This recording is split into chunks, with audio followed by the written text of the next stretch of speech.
Kutil merupakan gangguan pada kulit berupa benjolan yang bisa tumbuh di bagian tubuh mana saja. Bagaimana jika kutil tersebut tumbuh di alat kelamin? Dalam dunia medis, ini disebut sebagai kondiloma acuminata. Apakah berbahaya bagi penderitanya? Sudah dicek terlebih dahulu, entah untuk persiapan kehamilannya atau mengidentifikasi atau mencari tahu adakah penyakit infeksi tertentu di dalam tubuh kita, begitu ya dokter ya? Karena kadang kan sebelum kutil, menikah bener. iya maaf dokter. Jadi kayak kutil kelamin juga kan ada beberapa yang saya baca ya dokter, itu kadang tidak terlihat secara nyata gitu loh, bentuk kutilnya langsung besar gitu. Jadi kayak ada bentuk kutil tapi kayak samar-samar gitu loh, belum sampai membentuk bunga kol yang besar gitu. Itu benar nggak sih dokter sebenarnya? Oke, jadi kalau kutil kelamin ya pastinya nggak langsung besar. Biasanya kecil-kecil dulu, nggak langsung bentuk bunga kol ya. Biasanya kecil-kecil kutil kelamin ini ya di satu sisi biasanya. Kadang-kadang misalkan di vagina kanan, kiri atau di bibir vagina, ada juga di anus. Tapi penyebarannya itu akan semakin luas jika semakin lama ya. Pengecekannya kita bisa dengan melakukan namanya oles asam asetat. Jadi cairan cuka yang dicampur dengan air 5%. Biasanya kalau di puskesmas dioleskan di tempat di mana ada kutil kelaminnya. Kalau hasilnya lesi keputihan, berarti dia positif kondiloma. Jadi tidak harus sampai bunga kol dulu. Tapi apabila rata-rata tuh pasien datang ke kita dari 10 pasien kondiloma, biasanya 7-nya datang dengan bunga kol. Karena biasanya mereka tidak merasakan gejala di awal-awal itu. Gitu loh. Jarang yang merasakan gejala, semakin besar, semakin nyeri dong, semakin gatal datang ketika semakin menjadi bunga kol tadi atau sudah semakin banyak, atau bahkan anak di bawah umur yang belum menikah, yang hubungan pacarannya tidak sehat, itu kebanyakan takut untuk periksa karena kan masih di bawah umur, harus bilang sama orang tua kan. Jadi ketika dengan gejala atau tampak klinis yang besar banget, nah itu yang dibilang bunga kol. Tapi walaupun kecil juga bisa kondilom selama pemeriksaannya positif kondilom. Oh iya, oke dokter. Jadi saya udah ada gambaran nih, karena kan beberapa statement kadang yang komen juga di TikTok kan kayak saya baca tuh awalnya nggak kelihatan, tapi kok ternyata ini itu termasuk kondilom gitu loh. Iya dokter. Oke, kita ke pertanyaan selanjutnya. Sebenarnya kutil kelamin tadi kan kalau misalnya dibahas memang dia low risk ya kan, jenis virusnya ini. Nah, apakah sebenarnya itu kayak tadi juga dokter sudah bahas 8 sembuh sendiri kalau misalnya imunnya oke nih, berarti yang harus diperhatikan terlebih dahulu adalah kekuatan sistem imunitas tubuh kita gitu loh. Tapi apakah kalau misalnya dia sudah dalam kondisi grade yang cukup parah, kondisi kutil kelaminnya ini akan bisa disembuhkan dokter? Kalaupun bisa disembuhkan, proses tahapan pengobatannya seperti apa dokter? Silakan. Bisa disembuhkan atau enggak? Sangat bisa. Bisa berulang, lebih bisa lagi kalau tidak menjaga apa yang sudah diobati ya. Artinya pengobatan kondilom acuminata itu kan bisa dengan 2 cara. Bisa dengan operatif atau bisa dengan non-operatif. Non-operatif ini adalah bukan operasi atau topikal biasanya. Bisa dengan diberikan cairan bisa dengan cairan biasanya namanya trichloroacetate, cairan yang diberikan di sekitarnya daerah yang kondilom atau kutil kelamin itu. Rasanya memang perih, tapi tujuannya untuk merontokkan kutil kelamin itu. Jadi dirontokkan supaya rontok dengan sendirinya tanpa harus dilakukan tindakan operatif. Atau kalau di daerah tersebut, daerah sangat terpencil, nggak ada sama sekali, bisa diberikan salep acyclovir atau salep untuk antivirus. Bisa juga, ya. Tapi kalau sudah banyak, biasanya kita bisa melakukan tindakan operatif, yaitu di ruang operasi dengan pembiusan. Seperti contohnya, biusnya biasanya bisa bius lokal, ya. Bisa juga bius setengah badan. Itu namanya cauter atau dibakar, supaya rontok semua dengan sendiri. Nah, bisa juga dengan tergantung berapa banyak kondilomnya. Ada juga sebagian pasien yang karena banyaknya nggak mungkin kalau langsung bakar atau langsung kita laser atau cauter. Kita kasih dulu obat TCA tadi, tutul-tutul yang trichloroacetate, cairan larutan tadi, kita rontokkan dulu. Setelah rontok sebagian, baru sebagian lagi kita bakar. Jadi tahapannya ada beberapa tahap. Tapi yang jadi penting ini adalah kalau sudah pengobatan bukan berarti akan sembuh kalau misalkan tidak di follow up lebih lanjut. Artinya kita harus ada follow up. Follow up-nya apa? Pasien tetap kontrol ke kita. Karena dari kontrol itu nanti 1 bulan, 3 bulan, 6 bulan kita bisa lihat ada lagi kondilomnya. Karena kondilomnya bisa berulang selama kembali lagi berganti-ganti pasangan atau berhubungan seks yang tidak aman tanpa pengaman. Oke. Dan kalau lagi tentunya kemungkinan untuk meningkat ke tingkat yang lebih tinggi atau penyakit-penyakit kanker kelamin yang lain seperti kanker serviks, kanker vulva, kanker vagina, penis ya akan lebih tinggi dong. Iya. Nah, gitu. Betul. Gitu. Istilahnya kita udah tahu sakitnya sebelumnya tapi masih acuh, jadi terulang, justru tingkat pengobatannya akan lebih tinggi dan lebih beresiko penyakitnya ya kan dokter ya? Betul, prognosisnya akan lebih kecil untuk sembuh kalau memang berulang-ulang, karena jelas kan faktor resikonya kanker serviks aja ya, itu udah jelas. Pertama adalah perempuan yang berhubungan intim atau berhubungan seks di bawah 20 tahun. Pertama kali berhubungan seks. Kedua, infeksi menular seksual yang tidak diobati dengan baik atau berulang. Jadi infeksi menular seksual jangan dianggap sepele, karena infeksi menular seksual yang berulang-ulang dan kambuh-kambuh terus karena aktivitas seks seksualnya tidak bisa diperbaiki, nantinya akan meningkat ke tahapan yang lebih lanjut. Lama memang, tapi itu bisa meningkat terus. Jadi diobati tapi juga ada perbaikan diri untuk tentunya memperbaiki yang sudah kita lakukan di masa lalu dan diulang lagi gitu kan, tujuannya bertobat. Ya, iya betul dokter. Kalau sudah pernah terjadi sudahlah cukup bertobat. Karena nanti kalau diulang lagi tingkat resikonya ke diri sendiri itu akan lebih berbahaya. Betul. Dan tingkat penanganannya juga mungkin akan lebih lama dan lebih menderita juga nggak sih infeksinya? Kalau penanganannya juga lebih lama kan berarti lebih lama infeksinya di tubuh menempel. Bener banget Mbak, itu yang sering terjadi kan. Memang untuk edukasi tidak mudah ya. Artinya edukasi ini sebenarnya saya senang banget dengan ada Nutrimax ini. Teman-teman gabung di sini kan bisa juga jadi sharing ke teman-teman yang lain yang nggak nonton untuk bisa kasih edukasi juga bahwa meskipun orang awam, tapi orang awam harus pintar, harus cerdas. Caranya apa? Dengan sering-sering nonton live-nya Nutrimax. Ya, betul banget nih. Dokter, saya kasih 10 jempol kalau saya punya nih. Sayangnya saya cuma punya 10 jari tangan, ya udah ini dulu ya dokter nih. Top. Ya, karena sangat sama. Dan kita bisa berbagi ke teman-teman kita yang lain yang mungkin kalau misalkan di daerah ada yang mungkin nggak punya sinyal, nggak punya Instagram ya. Jadi kita bisa berbagi juga. Oh iya nih, saya baru dapat edukasi nih dari Dokter Amira dari Nutrimax nih begini. Nah kan dapat pahala juga. Iya. Alhamdulillah ya dokter, puji Tuhan. Kita cuma dengar istilahnya sahabat Nutrimax tinggal santai di rumah nonton atau sambil ngapain gitu ya, gabut nonton, dapat ilmu yang bermanfaat, terus dapat pahala juga nih Dokter Amiranya juga ya. Oke. Jadi tadi di awal nih dokter ada yang bilang gabut ya kita nih nonton live. Oh enggak dong, informasi yang kayak gini edukatif banget. Karena nggak semua hal dapat tersampaikan atau disampaikan oleh narasumber sejelas ini dan se-clear ini. Thank you to Dokter Amira sebelumnya. Ya, jadi juga pokoknya rugi banget deh yang nggak nonton Nutrimax. Pantengin terus IG-nya, selalu ada pembicara atau edukator-edukator yang akan memberikan pencerahan untuk kita. Betul ya. Jadi setiap minggu pantengin terus nih, pasti ada edukasi yang tentunya tidak hanya mungkin kalau misalnya saya tidak mengalami itu. Oh, belum tentu. Kita lihat lingkungan sekitar kita di masyarakat atau orang terdekat, siapa tahu ilmu dari Nutrimax justru berguna untuk mengedukasi atau sekedar sharingnya dokter ya. Oke, kita lanjut nih dokter. Untuk tadi ya, kalau misalnya pun sudah ditangani, namun kalau tidak bertobat istilahnya ya sama aja, kondisinya akan kembali berulang. Nah, apakah resiko jangka panjang nih dokter? Misalnya tadi di awal kita bilang, oh acuh karena low risk, ya kan? Acuh, terus resiko jangka panjangnya jika kutil kelamin ini tidak diobati. Jadi dia cuma mungkin konsumsi obat pereda nyeri aja mungkin cukup atau obat warung gitu ya. Ya udahlah, karena mungkin tadi yang mungkin dokter sampaikan itu malu karena usianya belum tepat atau belum menikah sudah mengalami kondisi ini kayak gitu dokter. Gimana tuh dokter?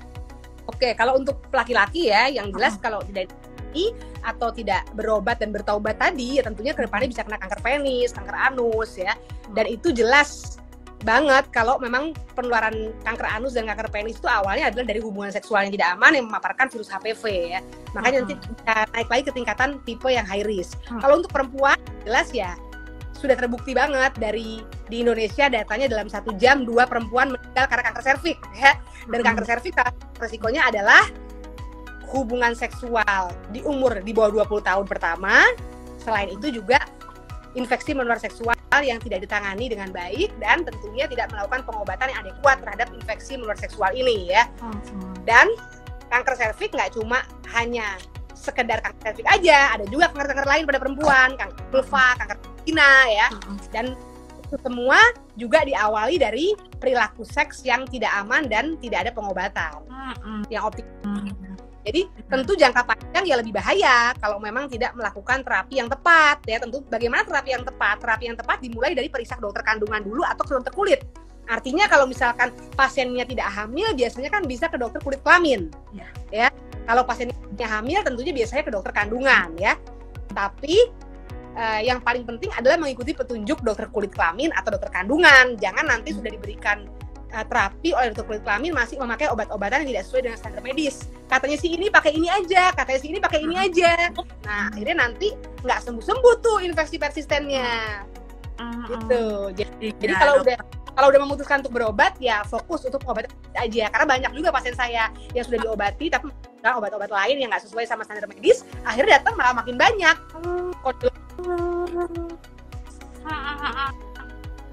Iya, dan yang paling penting juga jangan mendiagnosa diri sendiri ya dokter.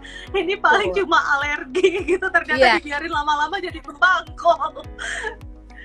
Ya, oke dok. Kita berdiri kalau memang kita ini adalah aktivitas seksual tidak aman ya kan, apalagi orang-orang yang aktivitas seksual tanpa pengaman atau mungkin pekerja seks beresiko ya itu kan semua hidup ini ada resikonya. Tapi jangan sampai kita mengorbankan reproduksi dan masa depan kita. Untuk itu jadilah manusia yang aware sama dirinya. Karena yang bisa aware sama diri kita hanya diri kita. Orang lain nggak bisa bantu apa-apa. Ya. Jadi begitu ada keluhan, apalagi pada perempuan, kelamin, atau mungkin di area-area genital lainnya, ya tentunya harus periksa dokter kandungan atau paling tidak dokter kulit kelamin. Dan ikuti petunjuk dokternya. Ya kalau sudah terbukti kulit kelamin ya udah jangan denial. Banyak yang denial dan mengatakan bahwa enggak kok dok, saya bukan karena hubungan seksual yang nggak aman, saya nggak pernah hubungan seksual, nggak ada ceritanya. Yang namanya kondilom kulit kelamin hanya penularannya lewat hubungan seksual yang tidak aman, baik vaginal seks, oral seks maupun anal seks. Jadi nggak ada cerita hubungan seks dan nggak ada ceritanya setia sama pasangan. Mungkin Anda setia tapi pasangan belum tentu. Gitu. Kalimat overthink ini mungkin Anda setia tapi pasangan Anda belum tentu. Jadi maksudku ya harus lebih mawas diri lagi kalau misalkan seorang istri ya tentunya lebih sensitif lah ya kan, kita nggak menuduh, cuma kan ini untuk pelajaran aja. Iya betul. Dan tadi juga yang di awal kalau memang ada rencana untuk menikah tidak ada salahnya bahkan diri kita sendiri yang menjaga nih ya untuk mencegah terjadinya kondisi-kondisi infeksi khususnya di daerah genital tersebut seperti itu. Nah, kita lanjut nih dok untuk langkah-langkah pencegahan yang tadi sempat tercoel sedikit di awal ya. Langkah-langkah pencegahan jika memang terjadi kutil kelamin, karena ini langkah pencegahan ini sekaligus untuk meningkatkan kesadaran masyarakat juga mungkin dokter, bahwa kalau misalnya jangka panjang atau dibiarkan begitu saja, walaupun mungkin tadi low risk virusnya akan berpengaruh ke penyakit infeksi yang lebih serius gitu. Silahkan dokter. Oke Mbak, karena yang nonton udah banyak ya, udah ribuan orang ya, jadi kita harus tahu pencegahannya. Betul, jadi kalau kita penyuluhan ini dokter. Ya, kalau pencegahan itu ada primer, ada sekunder. Yang namanya pencegahan primer itu yang pertama adalah edukasi kayak gini nih, penting banget. Itu pencegahan primer namanya. Edukasi sebarluaskan sebanyak-banyaknya dan jangan lupa kasih kabar bahwa Nutrimax setiap minggunya bikin live sama para edukator yang bisa memberikan kita pencerahan. Itu penting. Yang kedua, pencegahan primernya adalah vaksin HPV. Vaksin HPV, suka nggak suka, diterima nggak diterima, lakukan vaksin HPV. Sejak umur 9 tahun udah boleh vaksin HPV. Di Indonesia, program nasional gratis anak 9-12 tahun, kelas 5-6 SD. Ya, tapi di atas itu harus bayar. Tapi itulah investasi terbaik untuk reproduksi Anda ya. Karena ya yang kita miliki hanya diri kita, reproduksi kita. Jadi untuk diri kita harus melakukan segalanya. Kita bisa invest rumah, kendaraan, segalanya. Tapi kita seringkali lupa bahwa ada investasi terbaik yang kita harus berikan untuk diri kita sendiri, yaitu vaksin HPV. Cukup diberikan 3 dosis ya. Baik mau bivalen boleh, kuadrivalen boleh, nonavalen boleh. Artinya vaksin HPV ini ada 3 tipe. Yang pertama bivalen. Dia hanya melindungi 2 jenis tipe virus, 16-18 ya, untuk kanker serviks. Ada kuadrivalen, artinya 4 tipe virus, 6, 11, 16, 18, termasuk untuk kondilom. Laki-laki, perempuan boleh diberikan kuadrivalen. Program pemerintah, anak-anak SD sudah diberikan juga kuadrivalen. Gardasil mereknya. Ada juga yang terakhir, yang terbaru, Gardasil 9 tipe virus, lebih banyak tipe virus lagi yang terlindungi dengan adanya vaksin ini. Mana yang boleh dipilih, Dok? Mana yang terbaik? Tergantung dananya. Kalau misalkan dananya hanya cukup untuk bivalen, silahkan. Kalau mau yang 4 tipe virus, kuadrivalen oke. Kalau mau yang paling mahal, silahkan juga. Artinya, kalau dananya hanya mencukupi untuk 2 tipe virus, nggak apa-apa. Yang penting perlindungannya seumur hidup. Tapi kalau untuk laki-laki dan perempuan mau yang tipe low risk dan high risk yang ada di situ, ya 4 tipe virus kuadrivalen, atau mereknya biasanya Gardasil ya. Jadi kuadrivalen ini 4 tipe virus, RAB 11, 16, 18. Bisa untuk melindungi kanker serviks dan kutu kelamin. Bisa untuk laki-laki, bisa untuk perempuan. Ya. Program pemerintah pun memakai kuadrivalen untuk anak-anak di bawah umur. Ya. Sampai kapan sih vaksin HPV, Dok? Sampai biasanya umur 55 tahun aja. Setelah itu screening yang lain. Jadi artinya vaksin HPV itu jadikan suatu kewajiban. Memang kita harus nabung. Tapi percaya atau nggak percaya, Mbak, saya udah banyak pasien-pasien yang alhamdulillahnya menuruti nasihat saya untuk menabung 1 hari 10.000 dan dia nurut, setahun dia bisa vaksin HPV. Ada juga yang punya uang lebih, sehari nabung 30.000 bisa beli vaksin yang kuadrivalen. Nah, jadi semuanya memang harus diniatkan bahwa vaksin HPV itu adalah investasi yang pertama harus kita berikan pada diri kita sebelum yang lain-lain, karena itu bisa melindungi seumur hidup sampai 17 tahun. Luar biasa vaksin HPV itu. Itu pencegahan ya, bukan pengobatan. Kita nggak bilang pengobatan, kita bilang pencegahan dulu. Pencegahan ini artinya sebelum terjadi paparan HPV. Jadi artinya imunitasnya, antibodinya dikuatin dulu. Kalau HPV mau masuk, ditendang sama si vaksin HPV ini. Gitu. Tapi kalau sudah masuk si virus HPV, boleh nggak dosis tetap vaksin? Nggak masalah, boleh aja. Tapi kalau kita mau cerita soal ilmunya, soal penelitian mengatakan bahwa virus HPV efektif 96% untuk perempuan atau laki-laki yang belum pernah berhubungan seks. Jadi efektivitasnya 96% loh buat perempuan dan laki-laki yang belum berhubungan seks. Makanya pemerintah gratis untuk anak SD. Ya. Tapi untuk perempuan dan laki-laki yang sudah pernah berhubungan seks tetap efektif 72%. Lumayan, ya kan? Nah, jadi mau perempuan dan laki-laki yang sudah pernah berhubungan seks maupun yang belum, vaksinlah HPV. Tapi kalau anak-anak di bawah umur 9 tahun, sangat baik yang belum pernah terpapar hubungan seks. Karena lebih tinggi tuh dia nanti efektivitas dia akan diangkat datangnya untuk kena virus HPV. Oke. Gitu loh. Jadi itu mengenai pencegahan primer. Kalau sekunder, baru kita bicara mengenai pasangan suami istri yang mau menikah harus melakukan pemeriksaan catin, misalnya triple eliminasi sifilis, HIV, HBsAg, nanti cek ke puskesmas, ada nggak keluhan-keluhan terkait kelaminnya yang bisa dicek. Kalau ada kondilom nanti bisa diobati dulu, ya kan? Terus kemudian screening lain misalkan untuk perempuan yang sudah berhubungan seks, pap smear atau IVA test tiap tahun, gitu loh, ya. Jadi tujuannya apa sih IVA test atau pap smear tiap tahun untuk perempuan yang sudah berhubungan seks? Ya tujuannya melihat ada nggak lesi prakanker. Yang lain lagi bisa dengan tes HPV, diambil, diolesin jaringannya dari dalam mulut rahim, dicek ada nggak dia HPV virusnya di dalam. Itu sebuah pencegahan lain, ya kan? Tapi tentunya yang jelas yang sebaik-baiknya pencegahan ya primer, yaitu vaksin dan edukasi. Dan tentunya janganlah hubungan seksual yang tidak aman. Kalau memang tidak aman, pakai pengaman. Kalau pakai pengaman, ya. Oke. Berarti kalau di pencegahan, kalau sudah sudah kena, gimana dok? Apa yang harus dilakukan? Tetap vaksin boleh? Boleh, tapi ditambah lagi pengobatan. Pengobatan tergantung. Kalau kondilomnya memang bisa diobati dengan larutan TCA atau triclorasid tadi, ya sudah. Nah, berarti. Tapi kalau misalkan menurut dokternya kita harus menambah dengan bedah laser atau kauter, ya udah berarti nanti ditambah dengan tindakan operatif dan nanti akan di follow up sama dokternya sampai sembuh total. Iya. Nah, itu tuh sahabat Nutrimax, lebih baik kita investasi untuk kesehatan karena nggak ada sama sekali sih ruginya untuk investasi ke kesehatan kita ya, khususnya untuk nantinya misalnya memang punya resiko penyakit-penyakit infeksi tertentu untuk pencegahannya ya, apalagi mungkin tipikalnya atau individu yang memang gampang terinfeksi penyakit nih ya, nggak ada salahnya untuk tadi ya namanya vaksin quadrivalen ya dokter ya, betul ya? Quadrivalen itu 4 ya, bivalen artinya 2, nonavalen 9, jadi 9 kebutuhannya intinya jangan kalau saya ini cuma punya uang segini dok, saya belum berani, nggak apa-apa, cukupnya uangnya aja beli ya. Oke.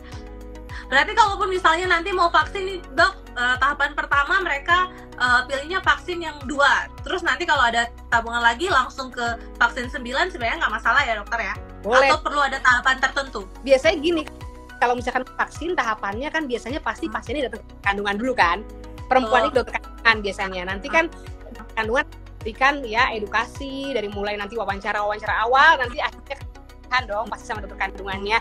Ada 3 loh tipe, mau yang mana? Misalkan dia pilih quadrivalen yang 4 virus. Sebelum melakukan vaksin, kalau pasiennya sudah berhubungan seks, dia harus pap smear dulu.